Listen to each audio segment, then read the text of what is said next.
ان کے جو مذاکرات ہیں وہ لاجیکل کسی اینڈ کی طرف جائیں، ایک بات ہو سکتی ہے، اور دوسری یہ بھی ہو سکتی ہے کہ عمران خان صاحب اب فورس ہی کر چکے ہیں، انہیں اندازہ ہو رہا ہے کہ ان کا جو لانگ مارچ ہے، جو ان کے مطلوبہ نتائج ہیں، جو مقاصد ہیں، وہ شاید حاصل نہیں کر پا رہا. اس وجہ سے انہوں نے کہا کہ ہم اب آرمی چیف کی تقرری سے پیچھے ہٹ رہے ہیں، اور بعد میں وہ شاید یہ بھی کہیں گے حالات اور واقعات کو دیکھ کے، کیونکہ خان صاحب کا یہ بہت بڑا یو ٹرن ہے جس سے آج وہ پیچھے ہوئے ہیں، اور انہوں نے بیک آف کیا ہے کہ وہ آرمی چیف کی تعیناتی سے پیچھے ہٹ رہے ہیں، کیونکہ اب مستقبل میں شاید وہ جا کر کہ جب وہ دیکھیں گے کہ مسلم لیگ نون کی جو پوزیشن ہے یا کیسز ختم ہو رہے ہیں، نواز شریف نے واپس آنا ہے، اور واپس آ کے انہوں نے عام انتخابات کے لیے ایک مومنٹم بنانا ہے، شاید عمران خان صاحب اس کو دیکھ کر یہ بات اب کر رہے ہیں. اور اس وقت وہ یہ بات بھی کریں گے کہ ہم نے تو یہ پہلے کہہ دیا تھا کہ عمران خان صاحب کو کہہ رہے تھے کہ نواز شریف کو وطن واپس لایا جائے گا، ان کے کیسز ختم کیے جائیں گے تاکہ اس کا اثر آئندہ عام انتخابات میں پڑے. ایک بات. دوسری بات یہ بھی بڑی امپورٹنٹ ہے کہ خان صاحب اب شاید اسٹیبلشمنٹ سے اپنے مذاکرات کو کوئی لاجیکل اینڈ کی طرف لے کر جانا چاہتے ہیں، یہ بھی وجہ ہو سکتی ہے. اور تیسری وجہ بڑی امپورٹنٹ یہ بھی ہے کہ آپ دیکھیے کہ لانگ مارچ جو ہے وہ سست روی کا شکار ہے. پہلے اس نے اسلام آباد آنا تھا، اسلام آباد شاید اس وجہ سے بھی نہیں آ پا رہا کہ وہاں پر رانا ثناء اللہ نے اب تک ہم نے دیکھا جو مظاہرے کیے گئے کہ فیض آباد سے آگے پاکستان تحریک انصاف کے کسی شخص کو انٹر نہیں ہونے دیا. تو یہ بھی وجہ. اور 25 مئی کو جو ان کا لانگ مارچ تھا، جس طرح انہوں نے تہس نہس کیا رانا ثناء اللہ نے، وہ بھی ایک مثال موجود ہے.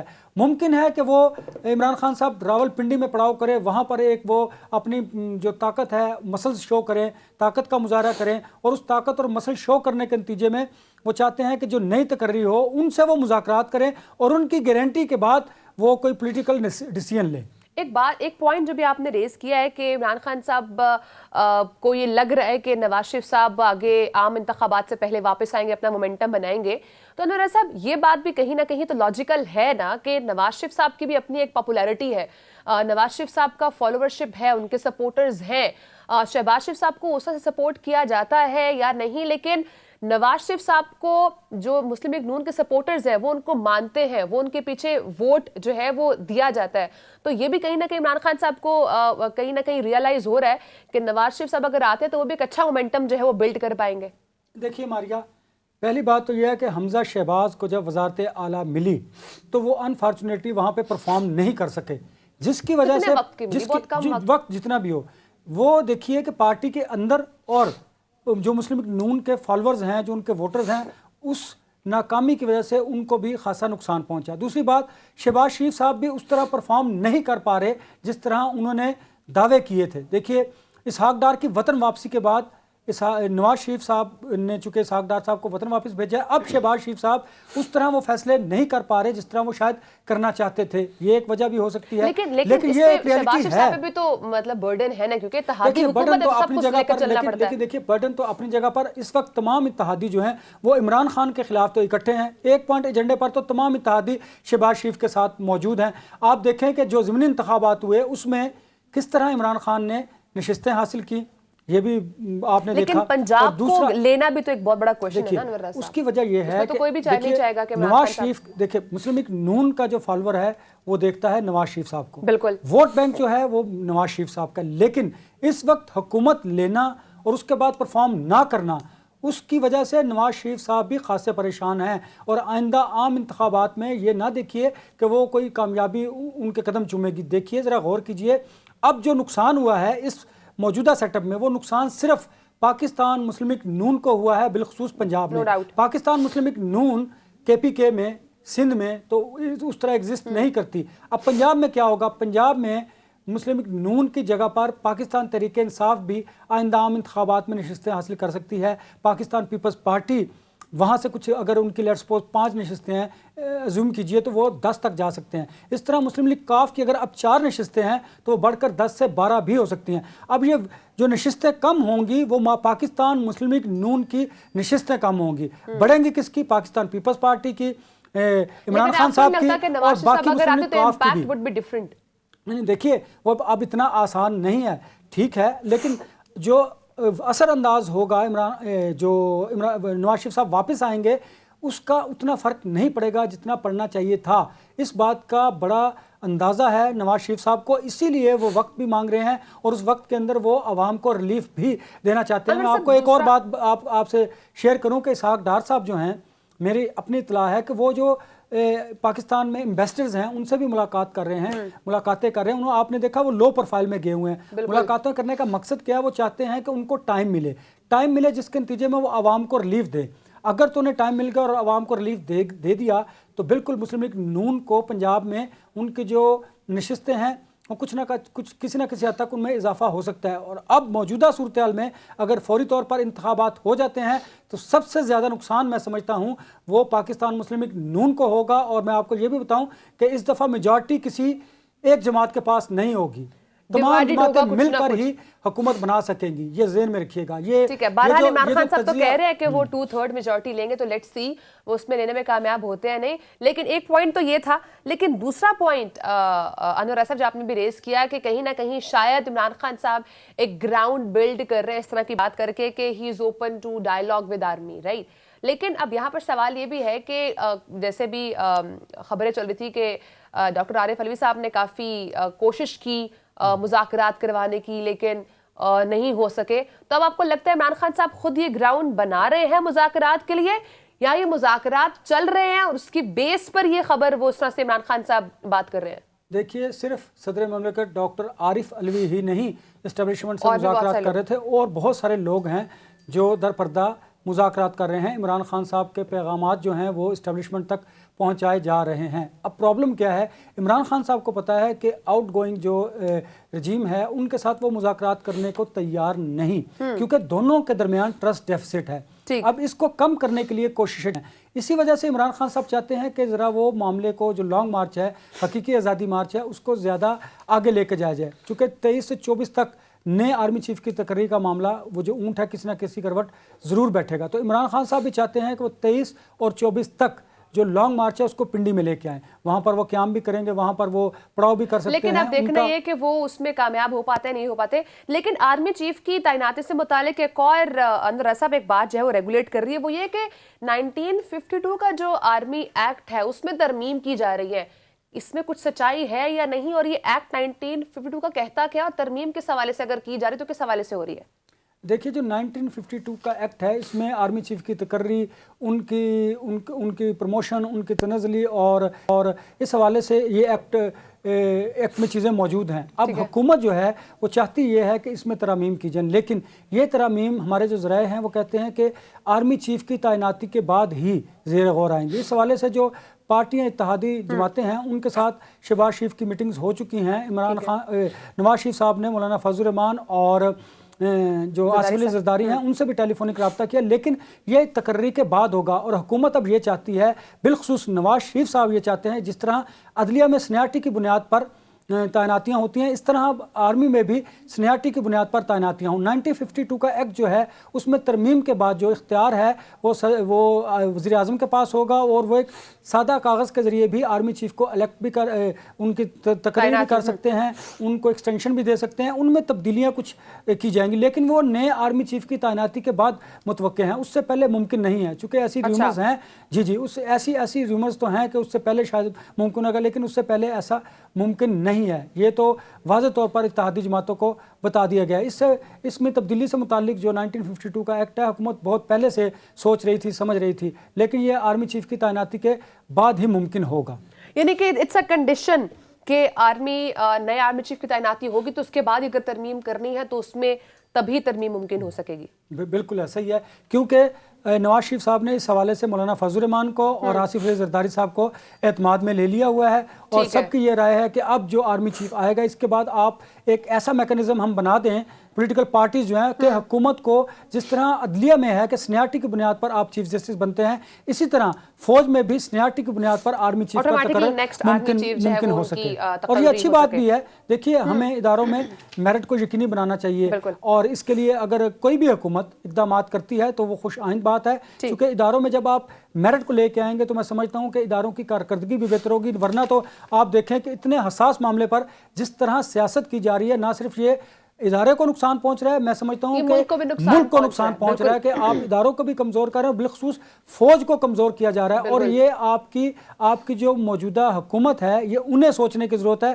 ان پر زیادہ رسپانسبلٹی فکس ہوتی ہے. اپوزیشن تو اس طرح کے ایشوز کو لے کر آگے چلتے ہیں. وہ شخص جو آرمی چیف تعینات بھی نہیں ہوا، اس کو پہلے سے کویشچن مارک جو ہے وہ ریز کیے جا رہے ہیں، مختلف کویشچنز جو ہیں وہ اس کے اوپر سوالات اٹھائے جا رہے ہیں. بات کروں گا اس حوالے سے، فوج نے یہ طے کر لیا ہوا ہے کہ اب جو بھی آرمی چیف ہوگا وہ سیاست سے دور رہے گا، وہ پروفیشنل اپنے کاموں کو فوکس کریں گے، وہ فوج کے مورال کو، جوانوں کے مورال کو ہائی کریں گے، وہ پیشہ ورانہ امور میں بہتری لے کے آئیں گے. ٹھیک ہے، بریک کا وقت ہے انور صاحب. بریک کے بعد ہم آپ سے پوچھیں کہ عمران خان صاحب جن مطالبات کے اوپر لانگ مارچ لے کر آ رہے ہیں، کیا اس میں سے ایک بھی مطالبہ پورا کر پائیں گے عمران خان صاحب؟ کیونکہ جس سست روی کا شکار ہے یہ لانگ مارچ، کیا یہ لانگ مارچ حکومت پر دباؤ ڈالنے میں کامیاب ہو بھی پا رہا ہے؟ نہیں. بریک کے بعد سے بات کریں گے، ساتھ رہے گا.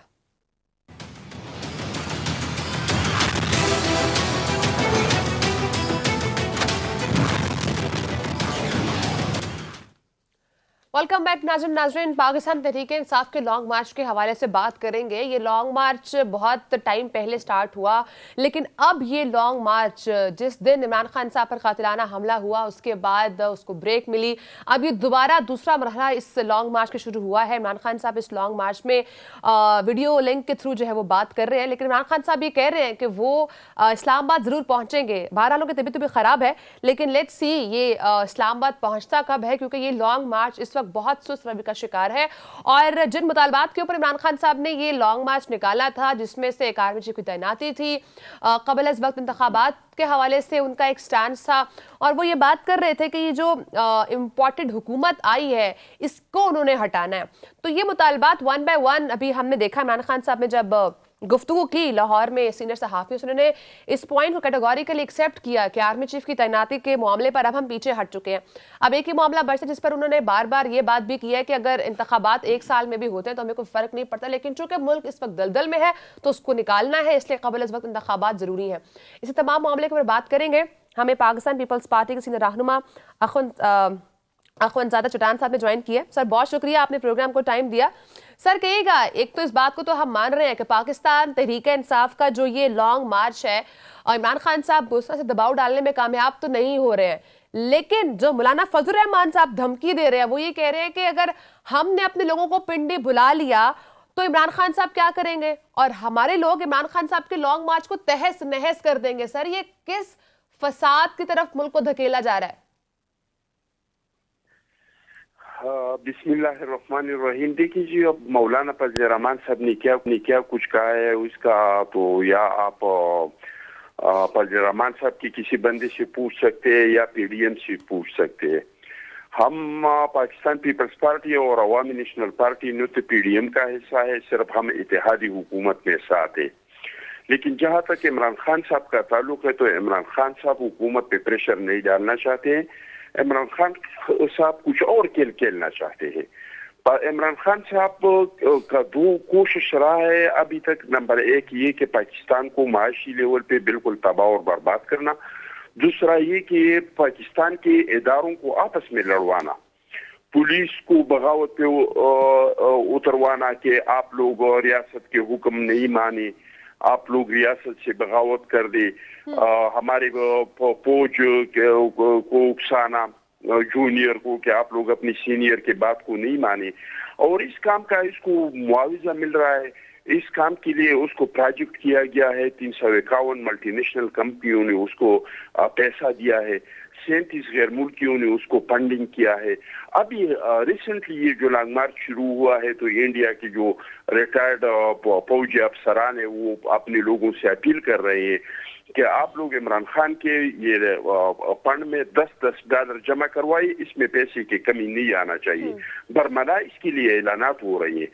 تو وہ ان لوگوں کے ایجنڈے پہ ہیں، وہ پاکستان کے ایٹمی اثاثوں کو نقصان پہنچانا چاہتے ہیں، کیونکہ خدا نخواستہ اگر پاکستان بینک کرپٹ ہو جاتا ہے اور اقوام متحدہ سالس کی بنیاد پہ آ کے اپنے نگران حکومت بناتے ہیں تو ان کا پہلا مطالبہ یہی ہوگا کہ ہم آپ لوگوں کے آگے مدد کریں گے, کوئی 11-12 ارب ڈالر مزید دے دیں گے, جو قرضے اور شیڈول کریں گے, آپ لوگ اٹھ جائیں گے, لیکن آپ نے علمی اثاثوں کو یوکرین کی طرح ہمارے حوالے کر دی.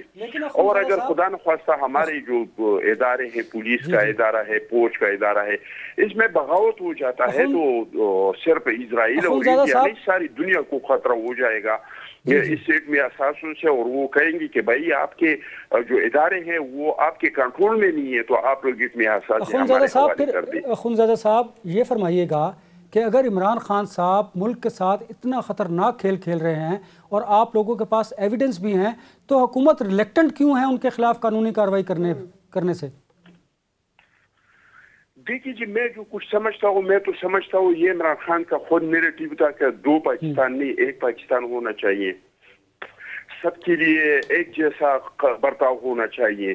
ہم خود اس پہ حیران ہیں کہ جو باتیں اور جس طرح کا پروپیگنڈا اور جس طرح کے ملک کو نقصان عمران خان صاحب پہنچا رہے ہیں, اگر یہ پختونخوا کا کوئی لیڈر یا بلوچستان کا کوئی لیڈر یا آصف علی زرداری صاحب یا کوئی اور لیڈر اس طرح کرتا تو کیا اس کے ساتھ یہی رویہ رکھتا.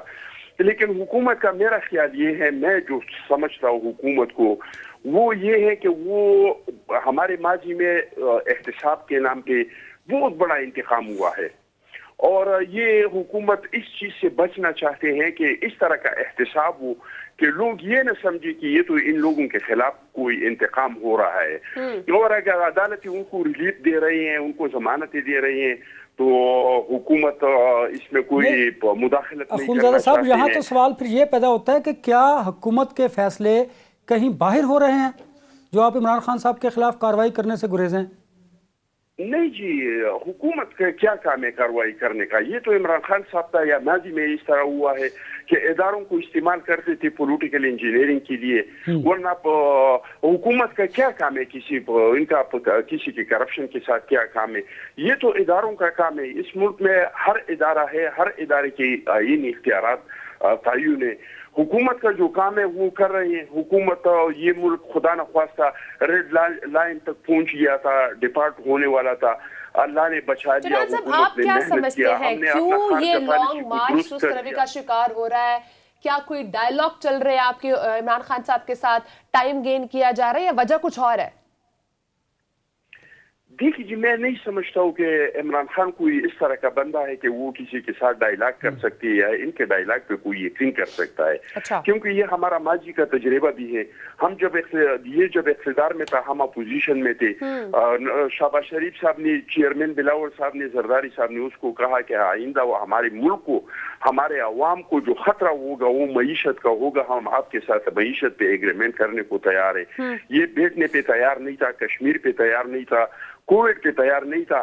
اور جن دنوں میں ہمارے اور ان لوگوں کے آپس میں مذاکرات بھی ہوتے تھے, جو مذاکرات کا ان لوگوں کا ٹیم ہوتا تھا, شاہ محمود قریشی صاحب وغیرہ, وہ ہمارے ساتھ ایک چیز پہ ایگری ہو جاتے تھے. لیکن پھر یہ عمران خان صاحب کے پاس جا کے وہ کہتے تھے کہ بھائی وہ نہیں مان رہے ہیں. تو عمران خان صاحب ایک اس طرح کا بندہ ہے کہ اس پہ اعتماد نہیں کیا جا سکتے. 2 دن پہلے انہوں نے ایک کاغذ لہرایا کہ یہ سائے پر ہے, مجھے دھمکی ملی ہے, امریکہ نے میرے گورنمنٹ کو چینج کیا ہے. پھر اس کا آڈیو آ گیا کہ بھائی اس پہ ہمیں کھیلنا ہے اور اس پہ ہم کھیلیں گے اور امریکہ کا نام کسی نے نہیں لینا ہے. پھر دوبارہ یو ٹرن لیا اگر عمران خان صاحب کسی کی بات نہیں سن رہے, مذاکرات کی میز پر نہیں آ رہے, تو حقیقی آزادی مارچ کا نتیجہ کیا نکلنے جا رہا ہے؟ دیکھیے جی, اب احتجاج پہلا نتیجہ تو یہ نکل رہا ہے کہ کراؤن پرنس آ رہا تھا پاکستان کو, ایک بہت بڑا پروجیکٹ ساتھ اپنے لے کے آ رہا تھا, جو کہ اس ٹائم پہ پاکستان کو, پاکستانی عوام کو $1 کی ضرورت ہے. تو پہلا اثر تو وہی پڑا کہ وہ دورہ اگر کینسل نہیں ہوا ہے تو ملتوی ضرور ہوا. ملک میں سرمایہ کاری نہیں ہو رہی ہے, جس ملک میں سیاسی استحکام نہیں ہو, اس ملک میں معیشت کا, لیکن ان کا دورہ تو G8 کانفرنس کی وجہ سے ملتوی ہوا ہے, عمران خان صاحب کی وجہ سے تو نہیں ہوا. دیکھیے جی, میں سمجھتا ہوں کہ اس میں عمران خان صاحب کا بھی ہاتھ تھا, کیونکہ جب 21 تاریخ کو وہ دورے کا اعلان ہوا تو انہوں نے کہا کہ میں 21 تاریخ کو اسلام آباد آؤں گا. تو عمران خان صاحب اس میں تو کوئی شک نہیں ہے کہ وہ اس کوشش میں ہے کہ یہ حکومت ڈیلیور نہیں کرے, یہ ملک کو معیشت کے لیول پہ ٹھیک نہیں کرے. لیکن اللہ کا فضل ہے, خارجہ پالیسی بھی بہتر ہو رہی ہے, ملک کے حالات بھی بہتر ہو رہے ہیں, ڈالر بھی نیچے آ رہے ہیں. ایک دور تھا, آپ کو یاد ہوگا کہ ہر 15 تاریخ اور 30 تاریخ کو پاکستانی عوام کو یہ انتظار رہتا کہ اس 15 تاریخ کو پیٹرول کتنا مہنگا ہوگا اور آنے والی 30 تاریخ کو کتنے مہنگائی آئے گی. ایک دور تھا کہ دن میں 4 بار گیس اور بجلی کے ریٹس کو بڑھاتے تھے. اب اگر چیزیں بہتر زیادہ نہیں ہو رہی ہیں تو خراب بھی نہیں ہو رہی ہے. انشاءاللہ تعالیٰ اس حکومت کا, اتحادی حکومت کا کنٹرول ہے چیزوں میں. ٹھیک ہے چٹان صاحب, اس حوالے سے بھی کہی گا آرمی چیف کی تعیناتی سے متعلق کچھ خبریں سامنے آ رہی ہیں کہ آرمی ایکٹ 1952 میں کچھ ترامیم کی جا رہی ہیں, تو ان میں کتنی حقیقت ہے؟ کچھ حکومت سوچ رہی ہے اس میں ترمیم کرنے کی؟ دیکھیے جی, میرے علم میں یہ چیز نہیں ہے, لیکن میں ایک سیاسی ورکر کی حیثیت سے یہ سمجھتا ہوں کہ یہ جو تماشا ہم نے بنایا ہے اس طرح کا تماشا نہیں بننا چاہیے تھا. اور اس کے لیے ہمارے آئین میں بھی ایک راستہ ہے کہ آرمی چیف کا تعیناتی کس طریقے سے ہوگا. ہماری روایات بھی ہے کہ کس طریقے سے ماضی میں اس کی تعیناتی ہوئی ہے. تو میں سمجھتا ہوں کہ اگر ہم ملک کے ہر ایک چیز کو آئین کے مطابق چلائیں گے تو وہ ہمیں فائدہ دے گا, اور اگر ہم آئین سے ہٹ کے کوئی کام کریں گے تو پھر ہمارا مذاق بنے گا, وہ اس ادارے کو بھی مذاق بنے گا اور ملک کا بھی مذاق بنے گا. تو ہمیں چاہیے کہ آئین میں جو کچھ لکھا ہے, یہ تماشا تو پہلے بھی ایکسٹینشن میں بھی عمران خان صاحب نے بنایا تھا, اب دوسرے آرمی چیف کی تعیناتی میں بھی انہوں نے ایک تماشا بنایا ہے, جو کہ میں سمجھتا ہوں کہ یہ نہ تماشے والا کھیل ہے, اس پہ نہیں کھیلنا چاہیے, سائپر کی طرح آرمی چیف پہ نہیں کھیلنا چاہیے. ٹھیک ہے, میرا لاکھ اختلاف ہے اس چیز سے کہ ہمارا جو فوج کا ادارہ ہے اس کو غیر سیاسی ہونا چاہیے, اور یہ خوشائند بات ہے کہ آئی ایس پی آر نے اور D G I S I نے برملا کہا کہ ماضی میں ہم سے غلطی ہوئی ہے اور آئندہ ہم سیاست میں مداخلت نہیں کریں گے. لیکن سوال یہاں پر یہ پیدا ہوتا ہے خونزادہ صاحب, یہاں سوال یہ پیدا ہوتا ہے, افسوس کے ساتھ کہنا پڑتا ہے کہ جب کسی پولیٹیکل پارٹی کو اسٹیبلشمنٹ کی اور فوج کی ضرورت پڑتی ہے تو وہ ان کا دروازہ نوک کرتے ہیں اور دوسرے ان پر تنقید کرتے ہیں. اس روش کو تو ختم بھی تو آپ لوگوں نے کرنا ہے, تو اس پوائنٹ پر تمام سیاسی جماعتیں متفق کیوں نہیں ہوتی؟ دیکھیے جی, اگر آپ ہمارے پاکستان پیپلز پارٹی کا سیاست اٹھا کے دیکھ لے تو ہم نے 3 چیزوں کے لیے اس ملک میں جدوجہد کیا ہے اور 3 نسلوں نے جدوجہد کیا ہے. ہم نے کبھی کسی کا دروازہ کٹکھٹایا نہیں ہے, ہم کبھی کسی چور دروازے سے اقتدار میں نہیں آئے ہیں. ہم نے 3 چیزوں کے لیے جدوجہد کیا, 3 نسلوں نے. شہید محترمہ بینظیر بھٹو صاحب اور نصرت بھٹو صاحبہ نے جدوجہد کیا کہ اس ملک میں مارشل لا ختم ہو اور اس ملک میں الیکشن ہو, جمہوریت ہو. تو انہوں نے اپنے ادوار میں ہمارے ورکروں نے بے حساب قربانیاں دے کے, اور پھر اس کے بعد اس ملک میں الیکشن ہوا, کمزور الیکشن, کمزور جمہوریت, لیکن جمہوریت کا ایک شروع ہوا. پھر اس کے بعد زرداری صاحب نے کوشش کیا اور بے حساب قربانیاں دی کہ ہم آئین کو بحال کریں, اور الحمدللہ کہ آئین بحال ہوا. 18ویں ترمیم کے ذریعے ہم نے آئین کو بحال کر دیا, اور ہمارے بلاول صاحب اور زرداری صاحب کا اب یہ کوشش تھا کہ ہم اس ملک میں تمام اداروں کو اس آئین کا امپلیمنٹیشن کو ہم یقینی بنائے. اور یہ D G S P R اور D J S P R اور ڈی جے ایس آئی نے جو پریس کانفرنس کیا, میں سمجھتا ہوں کہ ہمارے اس نعرے کا اور اس جدوجہد کا بھی تکمیل ہوا. اور ہمیں چلیے, یہ تو اچھی بات ہے, ملک میں آئین اور قانون کی بالادستی ہونی چاہیے. جی بات کرنا چاہتا ہوں, اجازت ہو. جی میں یہ کہنا چاہتا تھا کہ مشرف کے بعد ادارے نے ایک فیصلہ کیا, اور وہ فیصلہ یہ تھا کہ حالات جیسے بھی ہوں ہم کو نہیں کریں گے, ہم مارشل اللہ نہیں لگائیں گے. اور پھر کیسے حالات اس ملک میں آ گئے, لیکن وہ ادارہ اپنے بات پہ کھڑا تھا اور انہوں نے مارشل اللہ نہیں لگایا. انشاءاللہ تعالیٰ آئندہ کے لیے بھی ہمارا امید یہ ہے کہ ادارے نے یہ فیصلہ کیا, یہ ایک شخص کیا ہے, یہ ایک بندے نے نہیں کیا ہے, ادارے نے فیصلہ کیا ہے کہ ہم اے پولیٹیکل ہوں گے, یہ اے پولیٹیکل ہوں گی انشاءاللہ تعالیٰ. یہ تو اخونزادہ صاحب بہت اچھی بات ہے. اگر آپ انفارمیشن بیسڈ بات کر رہے ہیں کہ اب ادارے نے فیصلہ کر لیا ہے کہ انہوں نے کو نہیں کرنا, تو بڑی اچھی بات ہے, اس سے جمہوریت بھی پھلے پھلے گی. مجھے یہ بتائیے گا, آپ پاکستان پیپلز پارٹی بڑی امپورٹنٹ الہی ہے حکومت کی, تو آرمی چیف کی تقرری سے متعلق آصف علی زرداری صاحب کو، بلاول بھٹو صاحب کو اعتماد میں لیا گیا؟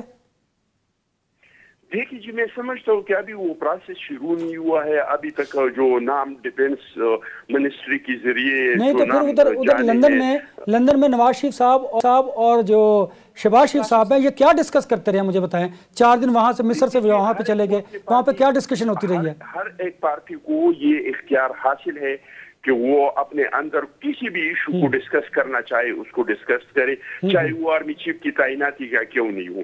لیکن جب نام آئیں گے، میں سمجھتا ہوں کہ جب نام آئیں گے اور یہ پروسیس شروع ہوگا تو نہ صرف زرداری صاحب کو، نہ صرف پاکستان پیپلز پارٹی کو، نہ صرف بلاول صاحب کو، ہمارے ساتھ اتحادی جماعت میں جتنی بھی تنظیمیں شامل ہے، چاہے وہ MKM ہے، چاہے وہ مولانا صاحب ہے، چاہے وہ شرفاؤ صاحب ہے، ان سب کے ساتھ مشاورت ہوگا. چٹان صاحب، کیا پاکستان پیپلز پارٹی کا کوئی فیوریٹ نیم ہے؟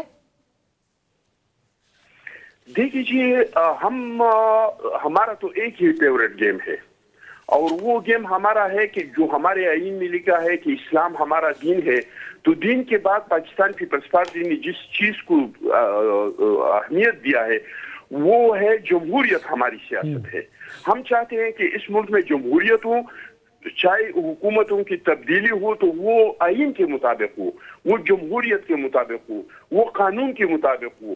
عدلیہ کے ذریعے سے اس ملک میں تبدیلی نہیں ہو، آرمی کے ذریعے سے اس ملک میں تبدیلی نہیں ہو.